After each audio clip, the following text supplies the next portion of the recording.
Hezbollah ने Israel पर एक बार फिर से हमला कर दिया है। इस बार टारगेट कोई और नहीं बल्कि खुद इजराइल के प्रधानमंत्री बेंजामिन नेतन्याहू थे। हिजबुल्लाह ने इजराइल का सुरक्षित किला भेदते हुए नेतन्याहू के घर पर ही बमों की बरसात कर दी।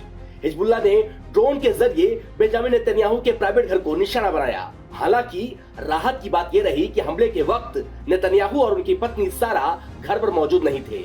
अब तक की रिपोर्ट के अनुसार ड्रोन अटैक में किसी के हताहत होने की खबर नहीं है। इजराइल के लिए राहत की बात यह रही कि हिजबुल्लाह का ड्रोन नेतन्याहू के घर पर नहीं बल्कि उसके पास गिरा। ये चौंकाने वाली बात ही है कि इजराइल का एयर डिफेंस सिस्टम आयरन डोम होने के बाद भी हिजबुल्लाह के ड्रोन ने इजराइल की सुरक्षा व्यवस्था को चुनौती दे दी।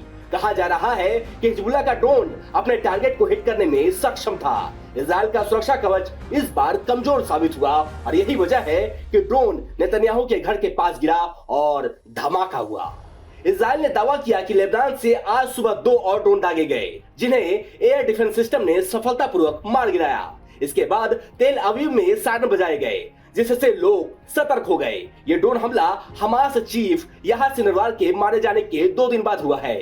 सिनवार 7 अक्टूबर के हमले का मास्टरमाइंड था और उसे जमीनी ऑपरेशन के दौरान गाजा में मार दिया गया था। बेंजामिन नेतन्याहू के घर की सुरक्षा चाक चौबंद रहती है। इजरायली सुरक्षा एजेंसियां धरती से आसमान तक पहरा देती हैं, जिससे कोई भी परिंदा पर नहीं मार सकता। लेकिन हिजबुल्लाह के इस हमले ने यह साबित कर दिया कि इजराइल का एयर डिफेंस सिस्टम कमजोर साबित हो रहा है।